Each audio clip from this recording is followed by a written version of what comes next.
Utah officer fired for forcibly handcuffing nurse who defied him. A Utah police officer has been fired after he forcibly arrested a nurse who refused to let him draw blood from an unconscious patient in July. A police body camera recorded the July 26 arrest of Alex Wobbles, a nurse at the University of Utah's hospital burn unit.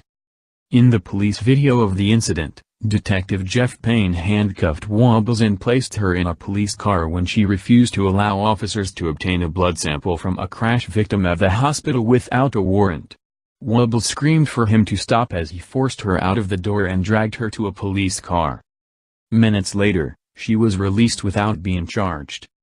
The footage of the officer handcuffing and dragging the nurse spread online, renewing the national debate over excessive use of force by police.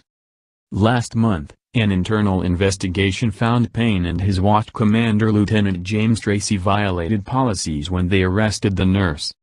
Payne's attorney said the Salt Lake City Police Department dismissed his client and demoted Tracy to the rank of officer. Police Chief Mike Brown notified Payne of the termination in a letter, attorney Greg Scarda said.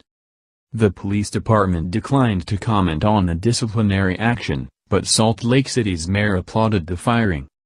The decision is in keeping with the high level of accountability we owe the people of Salt Lake City, Mayor Jackie Biskupski said in a statement. In making his decision, I am confident Chief Brown balanced the unique stresses each of our police officers deal with daily, and the responsibility they have as leaders in our community.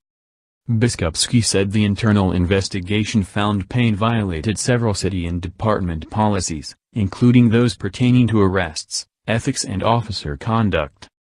Wobbles' attorney, Kara Porter, said the detective's termination is not a surprise to anyone who watched the body cam footage. Fault at every level. Scardas has acknowledged Payne made a mistake. However, he said, there was fault at virtually every level.